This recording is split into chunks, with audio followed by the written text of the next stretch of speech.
All right, welcome. I'm going to go ahead and get things started here. It's a little past 6. We still have a number of people coming into the meeting tonight, but I want to thank you for joining us. Um, we're going to have our first public information session on the plans for redistricting for the East Greenwich Public Schools, which is scheduled to take place at the start of the 2027-28 school year. So I am Tom Kenworthy. For those of you who I haven't met, superintendent here in East Greenwich. I have a number of members of our redistricting planning committee who are on here with me this evening. And in a minute or so, I'm going to turn things over to our lead consultant, Matt Cropper of the Cropper GIS group. Just kind of recap of what brings us here this evening. If you've driven by Hannaford, Frenchtown, or East Greenwich High School since the start of the new year, you can see that construction is well underway at all of those sites. And that is going to continue into next school year and then completing during the summer of 2027, when we will also be making some renovations to Meadowbrook Elementary School. So at the start of the 27-28 school year, Meadowbrook will become our pre-K early learning center. We'll have the new Hannaford and Frenchtown elementary schools online. Eldridge School will be closing. So with all of that, we do have to undertake a redistricting study for a number of reasons that we will go over this evening. And just to make sure that we are realigning our boundary lines to serve our students in the best interest. So again, we have been engaging with a consultant. We've been meeting since the late fall. And tonight is the first of our public engagement opportunities. After this evening, the information that's presented will be archived on our district website. And there will be an opportunity for the public to continue to engage with questions or offering comments. And then we do have planned an in-person public session on March 16th. Right now, that's tentatively scheduled as well for 6 o'clock at Cole Middle School, but we will pass along the final details on that as we get closer. From there, we'll wrap things up with our planning committee and the Cropper group. And in April, we will get ready to present some final recommendations to the East Greenwich School Committee. And then as of right now, in May of 2026, the school committee is scheduled to take a vote on the redistricting scenarios. And that will give us next school year to continue to plan for a successful 2028 school year opening. So with that, I'm going to turn things over to our lead consultant, Matt Cropper. Matt? Thank you, Dr. Kenworthy, and thank you everybody for participating in this webinar. We have some good things to share with you. This is the formal kickoff with the public for this process. A couple things before I get into the details. You'll notice on your little Zoom taskbar, there's a Q&A button. At any time when I'm doing my presentation when we're giving the presentation, feel free to type in your question in the Q&A. And when the presentation is over, we're going to go through some questions and we'll field as many as we can. We anticipate this to take about an hour, but if we start to get near that and there's still a lot more questions, we can follow up with an FAQ, a frequently asked questions document. So we'll take a look at those questions when we're done, and feel free to post them as we go. So a little bit about who we are. We are Cropper GIS Consulting. We have been hired to help work with the district in facilitating this redistricting study. This is just the type of work that we do for school districts all across the United States, where we actively are working on about 4 or 5 of these at any particular time. We do about maybe 10 to 15 of them a year, of different type of scales. But I am Matthew Cropper with Cropper GIS and have over 25 years of experience in doing this work for school districts. And And I've also, been done a lot of work with not only schools, but also worked with federal government and towns and counties, and doing demographic analysis and things like that. So honored to be working with you guys on this particular study. You can see this is just a list of some of the schools that we've been working with recently, and some of the studies that we have done or been working on. And so we bring a lot of perspective on, um, first off, GIS experience. Our background is in mapping, and we have a lot of experience in doing that kind of work. And so we're really good at putting the numbers together and data and maps and materializing things in a sort of an easier to understand format, and taking leveraging that technical experience. We also bring a lot of expertise in just doing this on a day-to-day basis with schools across the United States. In addition to school district work, I also do work with the U.S. Department of Justice. Um, but we basically, this helps us lend us with our experience and how other communities have addressed challenges, and what they have done, how they've tackled different considerations as we kind of work through the problem solving of creating boundaries for your district. So why are we doing this, and why are we meeting today? Is, I think you all pretty know, and Dr. Kenworthy summarized it pretty well, is that you're building two new elementary schools for grades 1 through 5 on the Hannaford and Frenchtown elementary school sites. So Frenchtown is going to be a larger building that's going to have a capacity for 5 classes per grade level. And then Hannaford's going to be just slightly smaller with 4 classes per grade level. So the buildings aren't going to be equally sized. But our goal is to populate these buildings with an equitable amount of students, and using different parameters and expertise in doing this in best practices. Eldridge Elementary will close, and Meadowbrook Elementary School will serve the grades pre-K through kindergarten.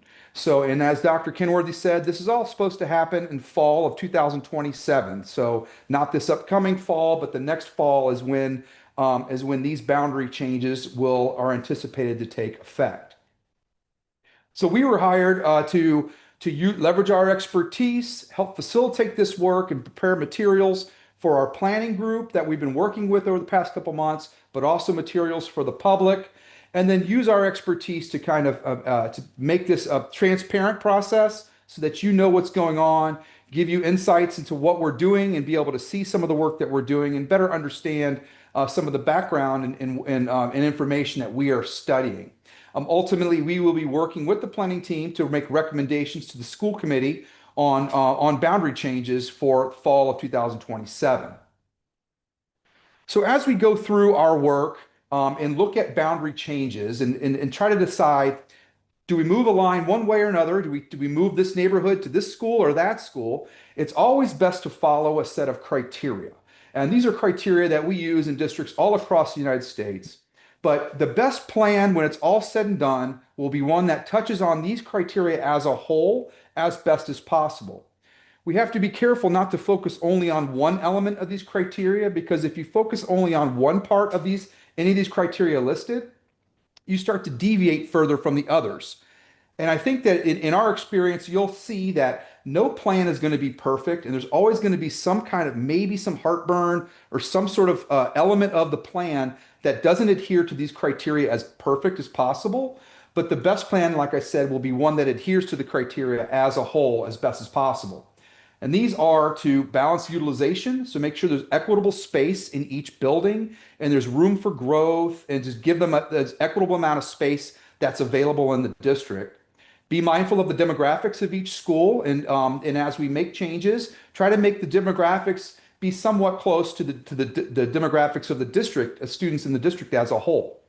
We want to assign students as close to their home as possible. So if you're knowing that these are, we're working with zones that affect small children, young children, we want to have them be on a bus as little as possible, as close to their home, so that they can get home from school as soon as they can. And that also lends with bus efficiency. So if we have an efficient model for these zones, students will be assigned as close to their home, and then that also lends to fewer miles traveled on buses and efficient bus transportation. We want to establish contiguous zones. And so one of the things that we like to do is have one zone per school. And so, and that also helps align with these other criteria.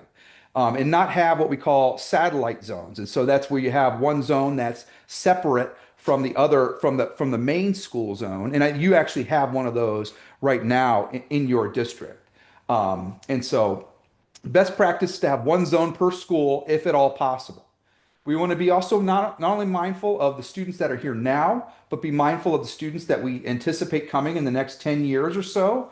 And be as proactive as possible so that we can that these boundaries can hold for as long as they possibly can. Um, and we have insights from the planning team and also some of our demographic study work that we've done recently to give us sort of guidance on where we see growth. And so we may be able to fill one school if one school has growth and the other doesn't. If there's an imbalance in the growth expectation, we could potentially make one school a little more full and the other one give a little more space so that they can grow up into the sort of a more equitable utilization. And those are things that we're looking at. Try to draw the line down major roads and natural boundaries whenever feasible. So highways, major roads, railroads, water bodies, those kind of things are good for one, it minimizes the amount of time students have to cross over those major roads and things like that. But it's also good. It gives you a sort of an efficient system where I always say it's a good, efficient boundary set is one that you could describe verbally and say, okay, it goes down this road, it goes over here, goes across here, along this railroad track. And if you can explain it verbally, it's typically a good, efficient boundary. One of the key things with this and using major roads is we don't want to draw the line down the middle of residential areas. Don't draw the line through a neighborhood and don't split the line down side lots of two homes in a subdivision. And just if a community moves, or the community moves together, and everybody in a community would go to the same school as it relates to sort of like the residential areas. And then finally, we want to minimize the impact. So as we're looking through this, try to move as few students as possible while we're doing this. Although, your district is making changes to the grade configuration, so a lot of people are going to be impacted because of the shakeup in the grade configurations, which is okay.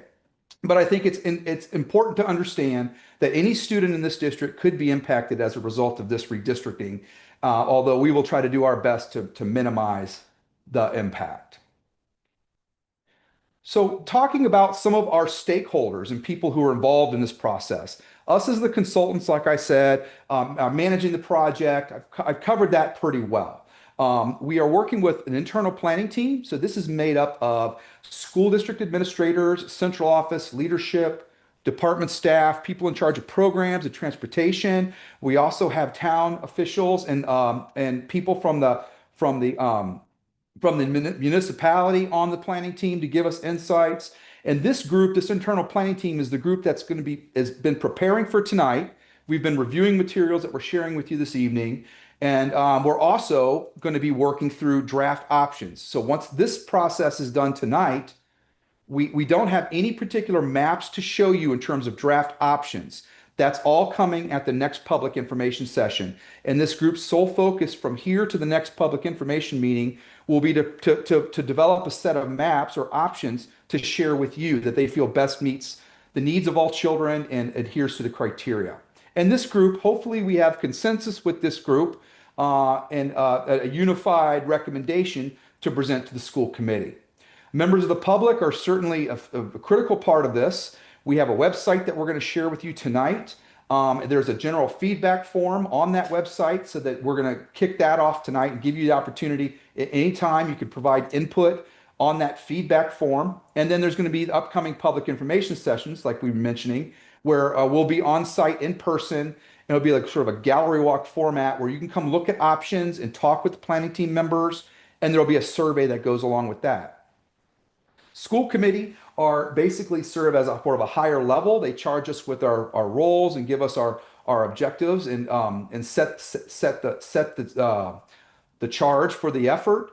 But really the most important part of the school committee is voting on a redistricting plan. So when this is all said and done, they will have the full ability to make changes to the plan, to the recommendation. Nothing is final in this whole process until the school committee approves a plan.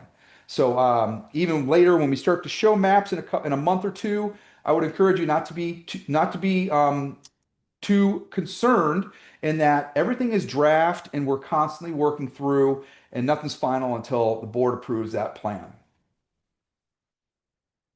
So here is our timeline.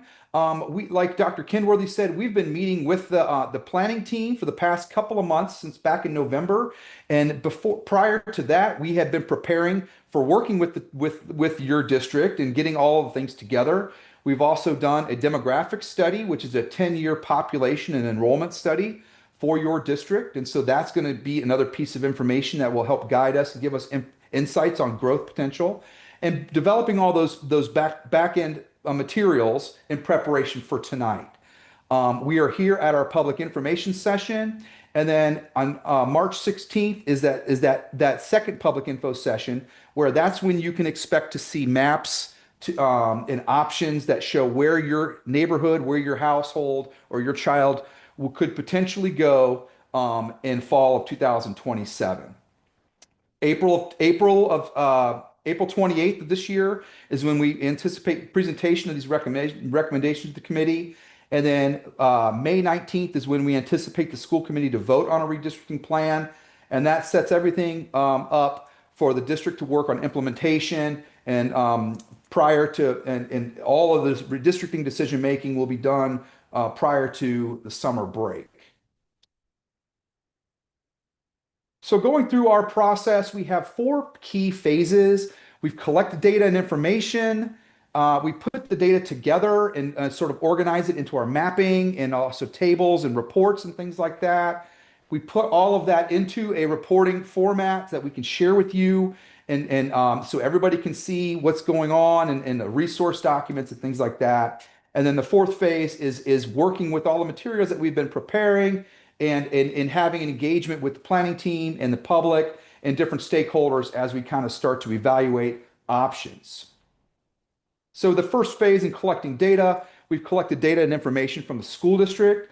We have student data that we use we map out the students so we know where all the students live on any particular street. We can count how many kids live in neighborhoods and what grade levels they are, and what schools they go to. And this helps us make accurate and informed estimates as we work through our estimating options and things like that. And the city and county have been really good. There's a lot of information out there on planned residential development, background data like property lines, and subdivision data and road networks.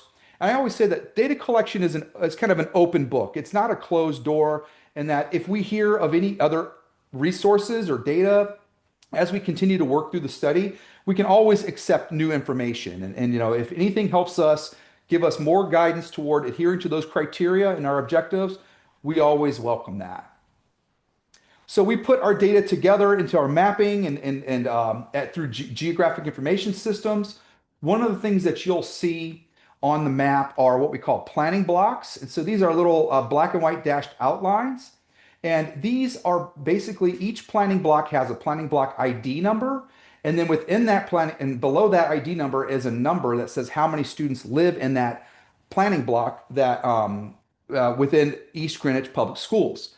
So this helps us and planning team members, people without the GIS expertise, understand if we move an area one way or the other, how many kids would we be moving? And you guys as members of the public can also give you a sort of enhanced understanding of how many students live in different areas of the district. And as when options start to come out, you'll be able to see, okay, they move these planning blocks. These are the building blocks for redistricting. So as we work, we will be moving these planning blocks one way or the other. So I would say as members of the public, when you see these planning blocks, if you think that they need to be split further, or if inadvertently we're cutting off the end of a subdivision street or something like that, if there's anything that you see with the planning blocks that a change can be made that bring us closer to adherence to the criteria, we are welcome those comments and suggestions. We always will look and see and take into consideration any input you have. So I'll show you some more information about the planning blocks on our interactive map. Our interactive map is croppermap.com/East Greenwich. And this is also located on our redistricting website. So I will point you to your website, and that will have all of this information on it, including the interactive map. So you don't necessarily have to remember this URL. The redistricting webpage has everything hyperlinked on it. Is a sort of a central location for it. But the interactive map is a good resource because you can turn on and off boundaries to the planning blocks, zoom in, and see more detail and things like that. Why don't I go ahead and show the interactive map here? So EGPSredistricting.com is the redistricting website, and I have that in my PowerPoint. But in here, you'll see web map. And on the interactive map, you'll see the boundaries, the current boundaries show up. If you're looking at this from a phone, it may look something like this, and you don't have sort of a layer list. You'll notice there's a little on the left center of your screen, a little a white rectangle that you can click on, and it expands a layer list. And when you click that out, you could see some more information. So the planning blocks are here. And so you could look at, turn one off, and you have to turn the top one off, like sort of the nesting, and it shows you the planning block data. And so as you zoom in on the map, more information starts to show up. And so as I zoom in, you'll start to see more data pop up, more streets will show up. And even if you get in further, you see property lines start to show up, and information. And if you can go far enough, it'll even show you addresses. And so these are the planning blocks, and you can see there's a label with the number of 1 through 5th graders. This is planning block 2 that Hannaford falls within. And so this is something that a lot of times public members will tell us, hey, I'm in planning block 26 or planning block 2, and this is my thought. You could also tell us what subdivision or what area you're in of the district, and that we can key in on that. You can also, other the base maps, you can change it to satellite if the streets are kind of in the way and you just want to see what it looks like and from satellite imagery. You could also change it to streets if you wanted, which has sort of the background street guide. But we like the hybrid. The hybrid has kind of both, the best of both on it. When we start getting into options down the road, you will see options here. So this shows your elementary boundaries, but you'll be able to click on elementary option 1, option 2, 3, however many options we have. And then within that, you can click on the map. It tells you where you go right now, but when we start to show options, it'll tell you where you are now and where you are in each particular option. And then so you'll know if you're impacted or not. And so we'll give you more orientation on that when we start to get into the options developments part of this next public information session. So I'll go through some more of this of this web page when I get there, but yeah, EGPSredistricting.com is the URL. So within another resource and material that we develop is called a background report. So we put together a report that has all the things that we're sharing with you today, the key objectives, the criteria, our process and timeline. We have some supporting maps and data and enrollment in there for starters. And the key thing with this, and the good thing with this, is that if you don't have to speculate, if you need to say, well, what are the criteria again? You don't have to sort of guess what they are. You can go to this background report and see exactly what they are. How are the stakeholders made up, and what do the stakeholders do? And it's just a good reference guide for redistricting for starters. That fourth phase, we've developed options. So we've been working through options development in preparation to be sharing this with the planning team. We've started to look at options just for glancing at them, haven't really deliberated or talked about options much yet. That options development work starts at the next meeting with the planning team. And so we use our expertise in sort of looking at this from afar, from out of town, without any bias or any sort of not an agenda, but any kind of bias. Using our expertise, we'll develop a couple scenarios, and then the planning team typically looks at those, reacts to them, and makes changes based off of what we've developed. Sometimes build new ones from scratch. So that, like we said, that planning team meetings, those planning team meetings have already begun, and we will continue those all the way through the course of the study in preparation for the March public information session. And like I said, at that public info session, we'll have a gallery walk with maps and statistics and a presentation to start, and then we'll invite you to do the walk around the figures that are shown, and then we can answer questions and have conversations around the maps. And then this plan is anticipated to be presented to the recommendation to the committee in April of this year. So I talked about egpsredistricting.com. I will show you just a couple of things with this web page and for your information, it's for your benefit. So we have the background and timeline here, and then we have different sections of the site that you can go to. Web map, overview of the project, and we also have sort of useful links that we put in here. We also have a general feedback form that's out right now. And this is where if at any time, if you want to provide input, you say, who do I email? Who do I talk to about a question or a concern I have? This is the place to go. And this streamlines and centralizes all input into one location. And this gets shared with members of the planning team. And also we report this back out to the public. You've got your background report here.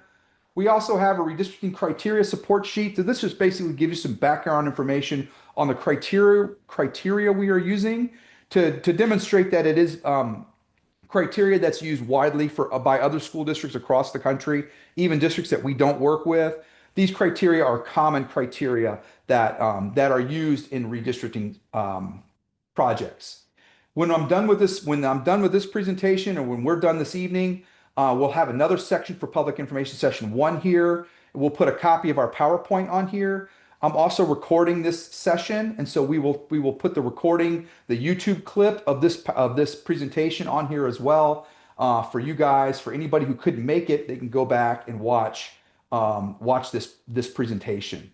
So keep an eye on this website as the project matures. More information will be posted on here, and this would be the best place for you to kind of see what's going on with redistricting in addition to the school district's website. So that's egpsredistricting.com.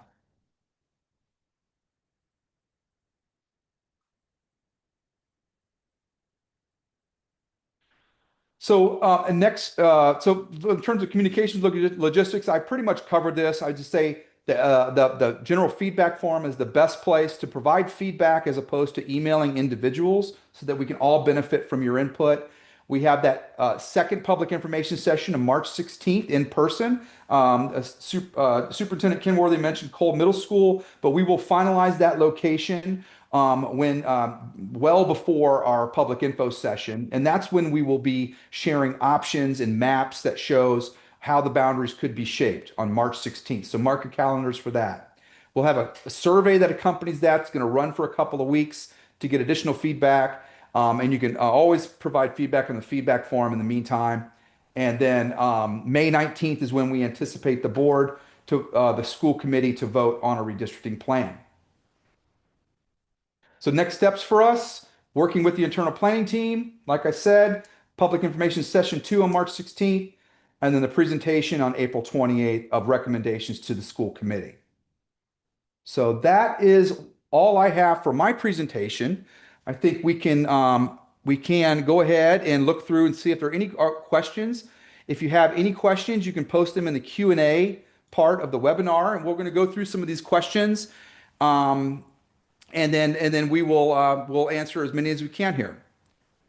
So one of the questions, comments, after the redistricting, what are the parameters for who is eligible for a bus to the elementary schools? i.e., currently those who live 1 mile or less from Hannaford are not provided a bus to school, which is an appropriate walking distance for 4th and 5th grade. However, after the redistricting, there will be 1st and 3rd grade at Hannaford, whereby 1 mile is not a reasonable walking distance for a 6-year-old. Therefore, inquiring about the updated bus eligibility. I think that may be better handled by somebody in the district. Yep, I can take that one initially, Matt.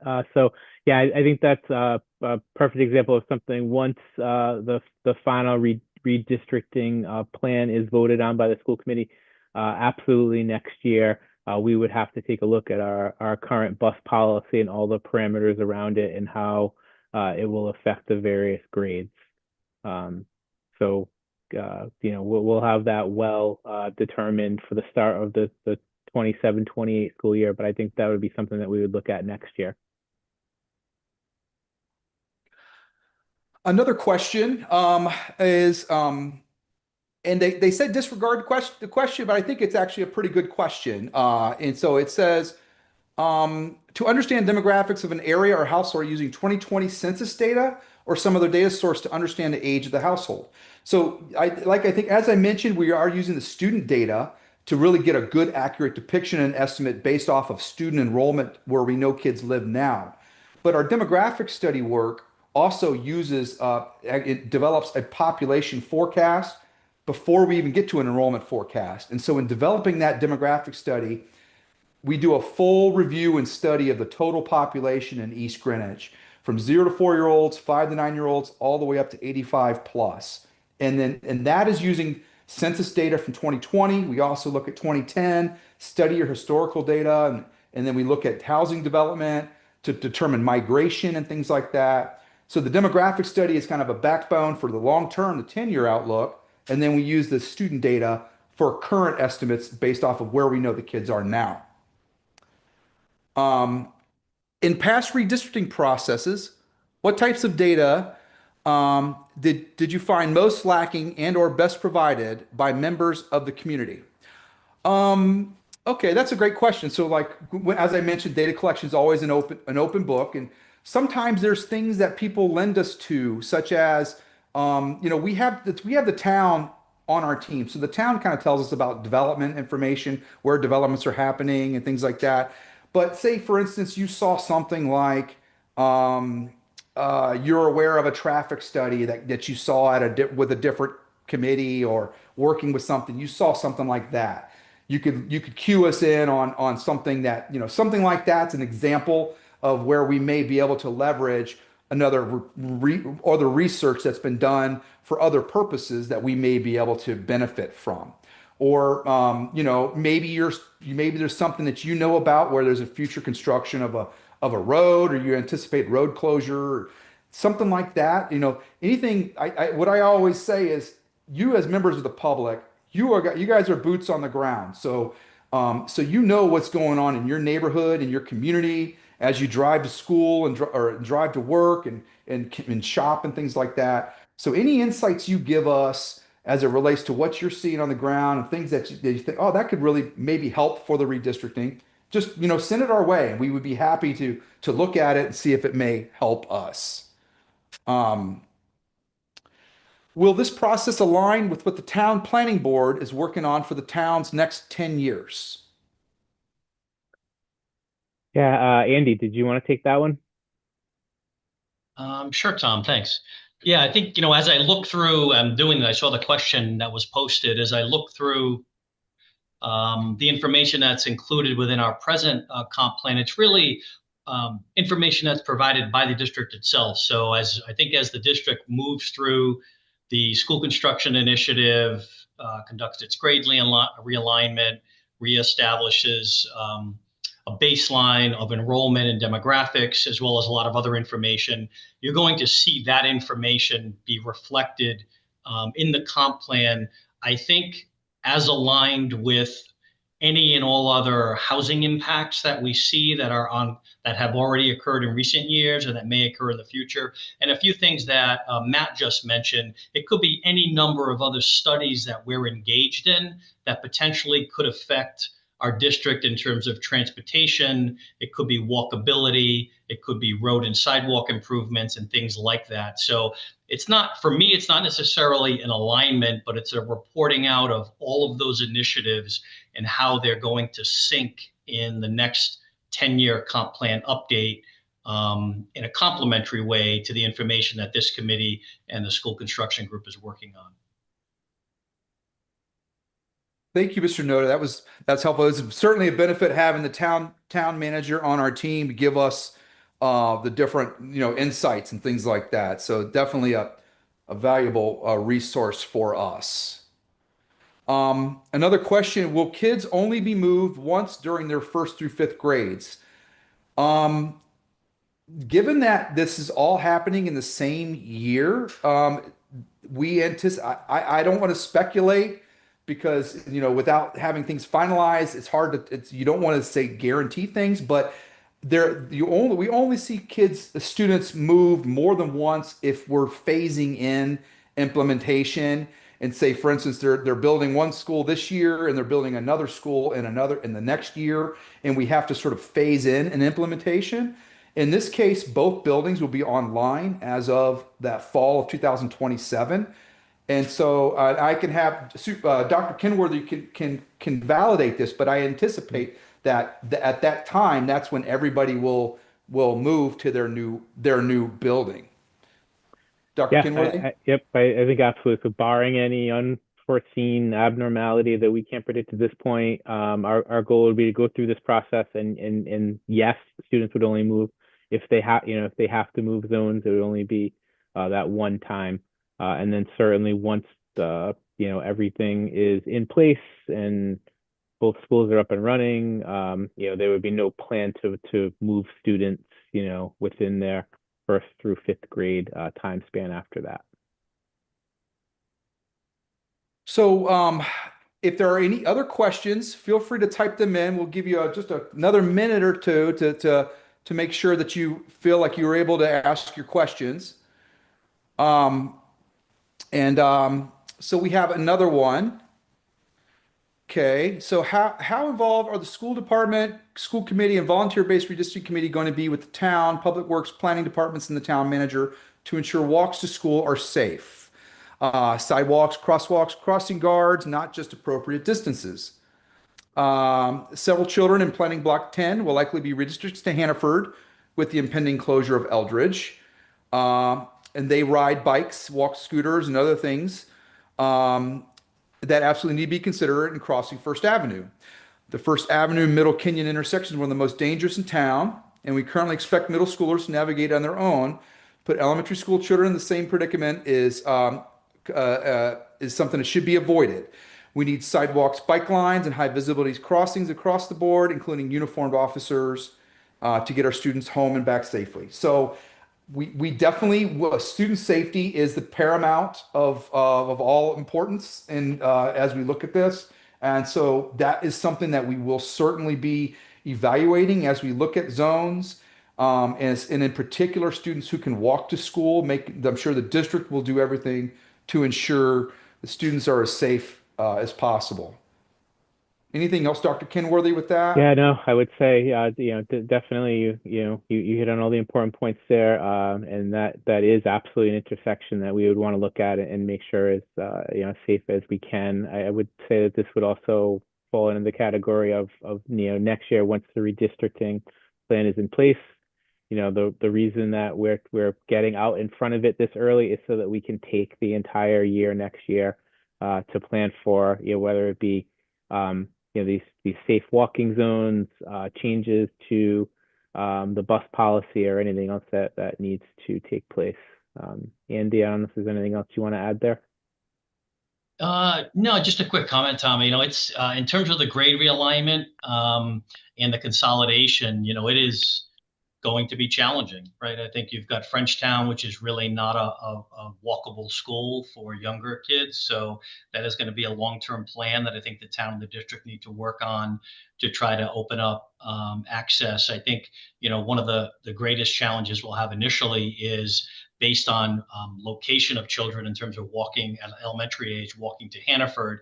That's probably going to be the highest walkable school in terms of numbers of students that we have. So there's going to need to be significant time. I think in the center of town with the closing of Eldridge, I think the densely populated street areas, although here we have the greatest amount of sidewalks, we have the least amount of sidewalks as you start to move yourself west. So I think it's going to be an ongoing conversation and long-term investment the town's going to have to seriously look at as we look forward and the grade realignment and the new schools finally get open and we see where the greatest number of student migration is in terms of walkability to both the elementary schools. And we certainly Thanks, want, Andy. as on the sort of on the topic of walkability, we certainly want to maximize the number of students who can walk to school. And if a student has the ability to walk to school, we want to try to provide that opportunity, maintain that opportunity. So that is definitely something that we will be discussing, and as we work with our planning team, and then the hazards and things like that, and dangerous intersections, all that will certainly be part of the discussion that we have and initially, but then like Dr. Kenworthy said, extending and looking and defining those walk zones and making sure that everything students are as safe as possible. There'll be further review there. Another question: how will it be determined which schools the current Eldridge and Meadowbrook teachers move to? Sure, I Dr. can take Kenworthy? that. Yep. There's a process that we need to undertake there as well, where this is the first of our processes that we wanted to undertake as far as determining the student and family zones. But yeah, absolutely, with the closing of Eldridge, Meadowbrook becoming the pre-KK Early Learning Center, and Frenchtown and Hannaford having those 1 through 5 grade spans, there are staffing implications there as well. So I have started the conversation with our teachers union, but we have not actually undertaken any of that work yet. So that will be certainly over the next 18 months. But by the time we get into this point of next school year, definitely we'll need to know what the plan is for that. Um, Another question: if a satellite zone is switched to Hannaford, would the entire satellite be moved to prevent separating students?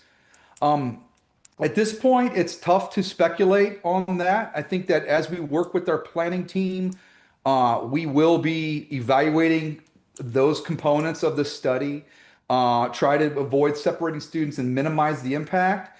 But I would just say that as you look through the data and look through the map and sort of just you can make that comment in the general feedback form. That's definitely something that I've taken a mental note of that question and sort of your concern or consideration that would for us to focus on with that piece.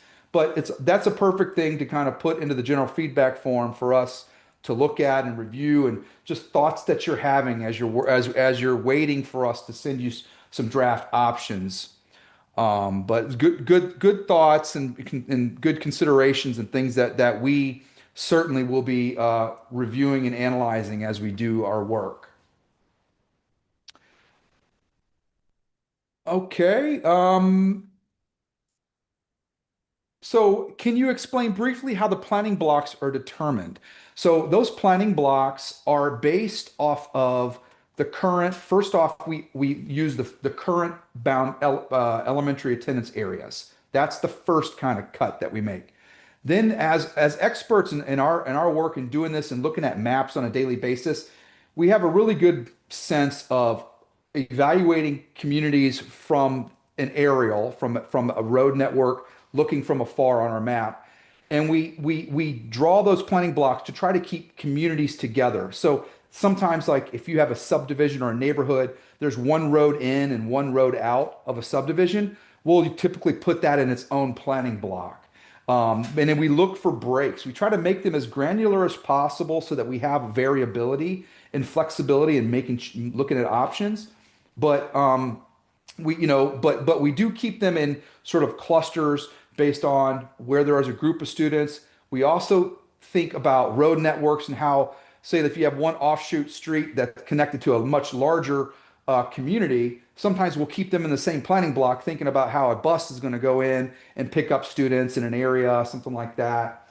So it's really all done by looking at those parcels, those property. We have property line data, and we draw the lines along the backs of properties, if at all possible, so that it's definitive. You know where you're going to go and where you're at, and then but that's our first. That's like our first pass. We typically do a pretty good job on the planning blocks, but it's not uncommon for us to make cuts to those planning blocks if we need to divide one, if it makes better sense, or if we need to merge some. Sometimes it makes sense to do that. We always ask ourselves, is doing that bringing us closer to adherence to our criteria, or is it something that's going to pull us further away? And that's kind of the basis for how we build those planning blocks. Okay, so I think that's all of the questions that we have received. And I just want to say thank you to everybody for participating in this webinar. And we, as the consultant, look forward, and the planning team certainly look forward to meeting with you and discussing and working with you over the next couple of months on options and seeing you in March at the public information session. Dr. Kenworthy, did you have any closing remarks? No, yeah, just thank you to everyone for participating this evening. I want to thank once again the members of our planning committee that have been engaged in this work, and certainly Matt and his team for their expertise. So thank you. We look forward to your feedback and seeing everybody at the next session in March. Thank you all. Have a great evening. Thank you. Thank you.